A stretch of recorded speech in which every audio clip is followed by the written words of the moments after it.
इसके study point Siliguri में आपका स्वागत है। बहुत ही आसान और साधारण प्रमेय, ध्यान से देखिए और समझने की कोशिश कीजिए।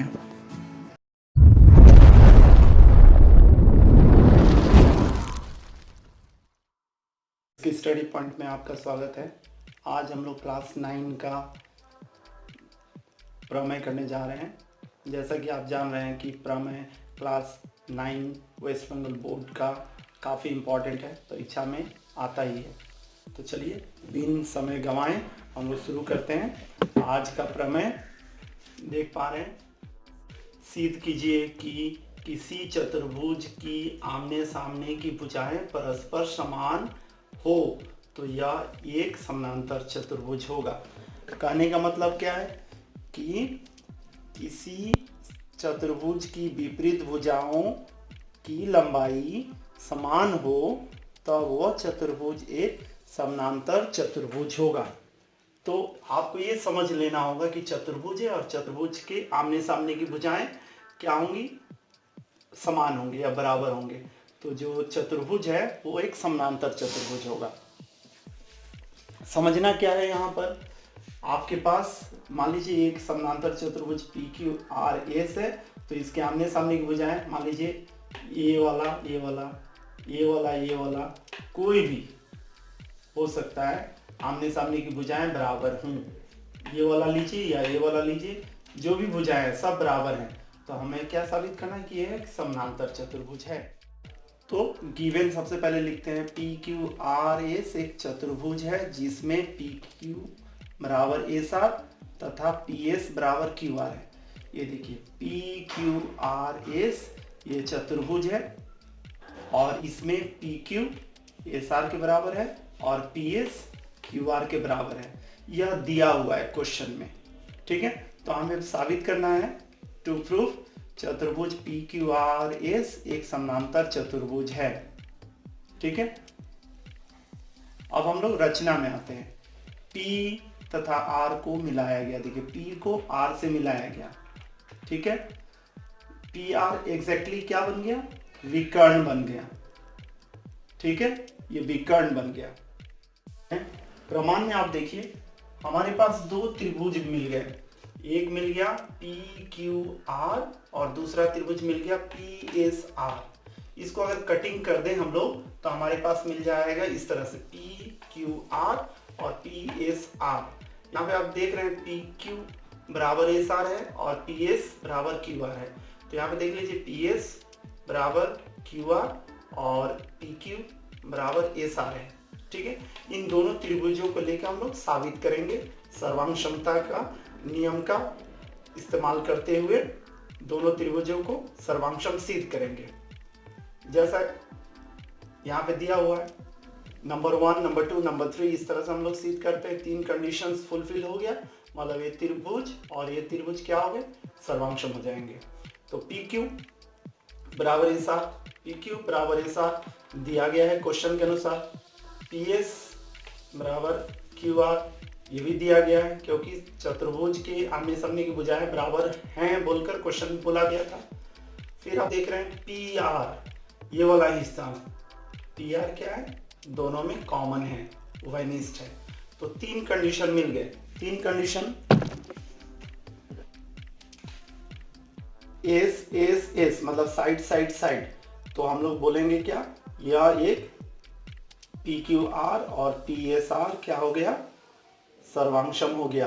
तो मैं चाहूँ तो ऐसे करके लिख सकता हूँ बाई S मतलब ये हो गया साइड साइड साइड, 3 साइड बराबर होने के कारण ये दोनों त्रिभुज क्या हो गए, सर्वांगसम हो गए। क्लियर हो गया होगा। फिर से एक बार देख लीजिए, 2 त्रिभुज हैं PQR और PSR, यहाँ पे कटिंग करके दिखाया गया है। यहाँ पे देखिए PQ और SR बराबर है, PS और QR बराबर है और PR जो है वो दोनों में कॉमन है, उभयनिष्ठ है, इसीलिए दोनों त्रिभुज क्या हो गए, सर्वांगसम हो गए। कि दोनों त्रिभुज क्या हो गए, सर्वांगसम हो गए।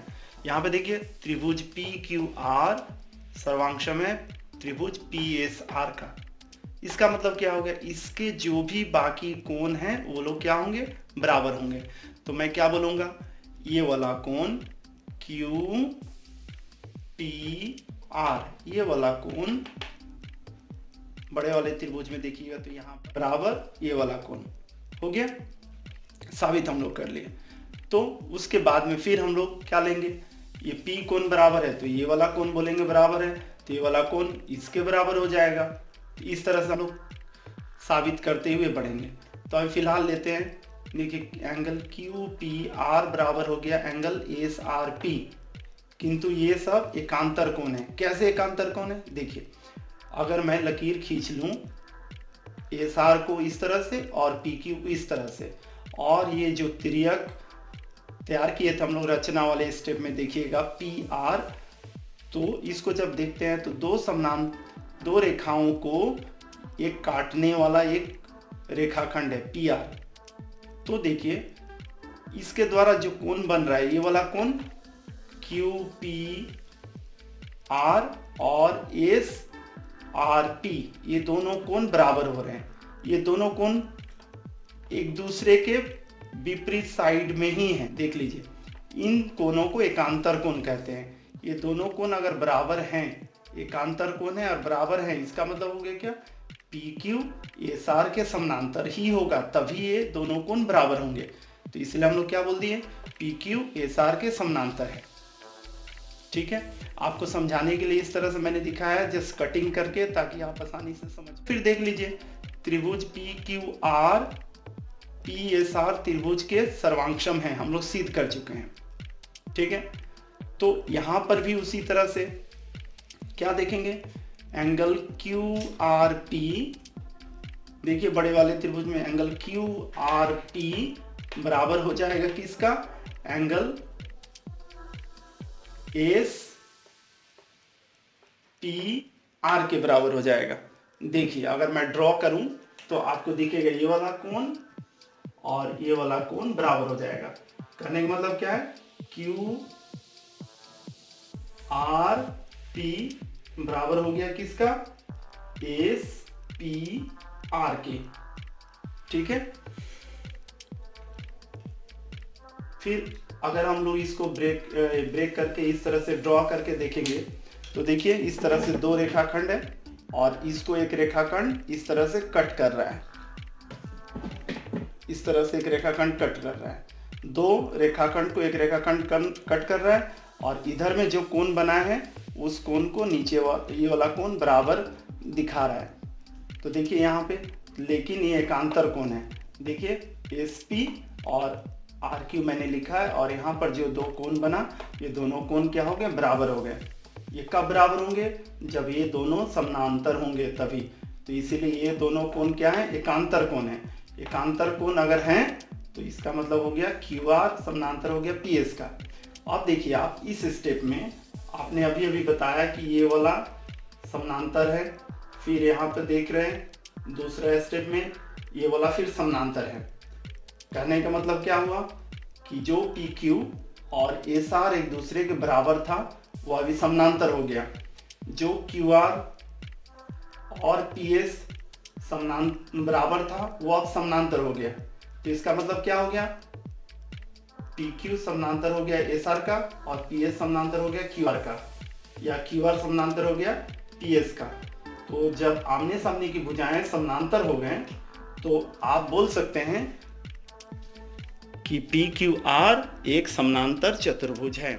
उसके आमने सामने की भुजाएं बराबर हैं, तो उसके विकर्ण को मिला लिए, मिलाने के बाद में आपके पास दो त्रिभुज मिल गया। दोनों त्रिभुज को सर्वांक्षम सिद्ध किए, सर्वांक्षम सिद्ध करने के बाद में आप उसके साथ जो दो कोण हैं उन दो कोणों को आपने बोला कि ये दोनों एक दूसरे से बराबर हैं।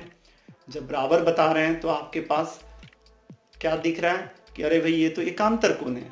जब एकांतर कोण आप बता दिए तो इसमें क्या दिखा, ये एकांतर क्यों है, तो आपके पास इस तरह से ये कंडीशन आ गया। देख लीजिए एकांतर कोण बराबर हैं, तो ये कब संभव है, जब ये समानांतर हैं तभी संभव है। तो ये नंबर 1 मिल गया आपको।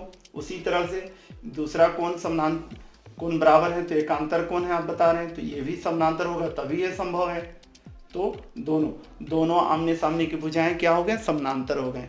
जब आमने सामने की भुजाएं समानांतर हो गए तो आप बोल सकते हैं कि यह दोनों भुजाएं क्या हो गए, एक दूसरे के समानांतर हैं। तो यह जो चतुर्भुज है एक समानांतर चतुर्भुज हुआ। तो उम्मीद कर रहा हूं आपको यह प्रमेय समझ में आ गया होगा। ये इसकी स्टडी पॉइंट के साथ बने रहने के लिए थैंक यू वेरी मच।